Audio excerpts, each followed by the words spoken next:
ఇంట్లో చిరాకు,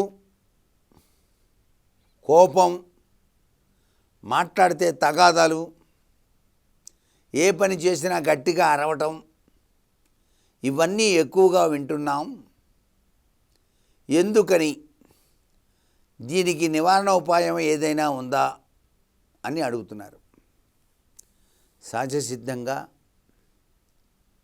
మనం గృహాన్ని కట్టి దానిలో నివసిస్తూ ఉన్న తరుణంలో బయట నుంచి వచ్చేటువంటి దిష్టిదోష ప్రభావాలు, నెగిటివ్ ఎనర్జీస్ ఆ ఇంటి లోపలికి ప్రవేశించడం వల్ల ఇంటి యజమాని దగ్గర నుంచి పిల్లల వరకు కూడాను కోపతాపాలు, నిరాశ, నిస్పృహలు చవిచూడాల్సి వస్తుంది. ఇలా నెగిటివ్ ఎనర్జీస్ ఉన్నప్పుడు వాటిని పారద్రోలడానికి సహకరించేటువంటి గొప్ప విశేషాంశకరమైనటువంటి లక్షణాలు కలిగినటువంటి కొన్ని ఉన్నాయి. వాటిని గనక ఆచరించినట్లయితే పాజిటివ్ పవర్స్ మీ ఇంట్లోకి ప్రవేశిస్తాయి. ఏం చెయ్యాలి అన్నప్పుడు మొట్టమొదటిసారిగా సాంబ్రాణి పొగ నిప్పుల మీద వేసి ఇల్లంతా కూడాను చూపించాలి. ఉదయాన్నే ఇల్లంతా చిమ్మి తుడిచిన తర్వాత సాంబ్రాణి పొగ వేయాలి. అలాగే ఇల్లు తుడిచేటువంటి నీటిలో కల్లుప్పు కొద్దిగా వేసి తుడవాలి. అలాగే ఓంకారం కలిగినటువంటి చాంటింగ్, లేకపోతే ఓం నమో నారాయణాయ, ఓం నమ శివాయ అనే చాంటింగ్ వచ్చే క్యాసెట్ మెల్లగా హాలులో వినిపించేటట్టుగా పెట్టుకోవాలి మీ ఇంట్లో. ఇలా గనక చేసినట్లయితే మీ ఇంట్లో ఉండేటువంటి నెగిటివ్ పవర్స్ అన్నీ కూడా పటాపంచలైపోయి పాజిటివ్ ఎనర్జీ మీ గృహంలో ప్రవేశిస్తుంది.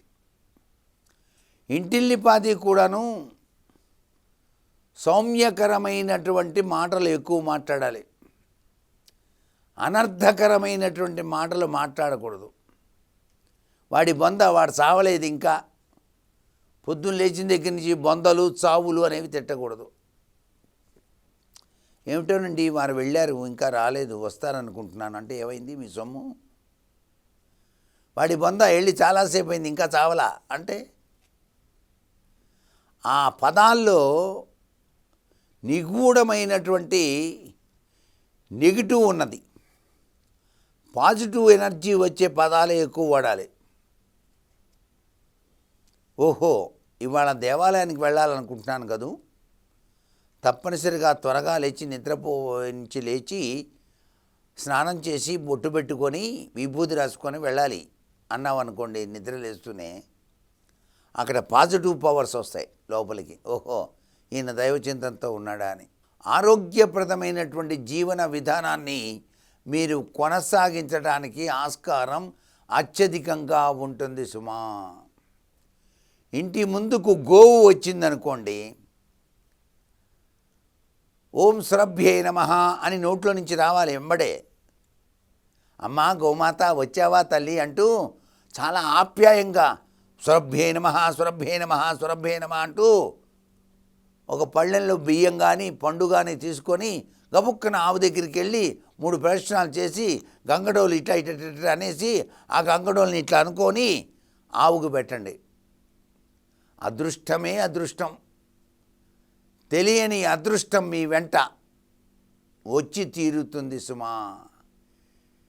మీ ఇంట్లో మొక్కలకి పొద్దున్నే దంతధావనం అయిన తర్వాత చెంబెడు నీళ్లు చొప్పున కుండీల్లో ఉన్న మొక్కలన్నిటికీ పోయండి. ఒక్కొక్క మొక్కకి ఆ వృక్షాల నుంచి వచ్చేటువంటి ఆనందకరమైన ప్రభావం మీ హృదయాన్ని తాకుతుంది. ఆనందతత్వంతో నెగిటివ్ పవర్స్ అన్నీ పాడైపోయి పాజిటివ్ ఎనర్జీ వస్తుంది. మీ ఇంట్లోకి పాజిటివ్ ఎనర్జీ రావడానికి మీరు ఆచరించవలసిన సూత్ర ప్రాతిపదికలు ఇవన్నీ కూడా. ఇంట్లోకి మీరు వచ్చేటప్పుడు బయట నుంచి ఈశాన్య మూల బొక్కెట్లో నీళ్లు ఉంచుకొని కాళ్ళు కడుక్కొని లోపలికి రండి. మీరు బయట తిరగడానికి వెళ్ళినప్పుడు ఉన్న నెగిటివ్ ఎనర్జీ అంతా కూడా నీళ్లు కాళ్ళ మీద పోసి కడుక్కోవటం వలన పారిపోయి పాజిటివ్ ఎనర్జీతో లోపలికి వస్తారు.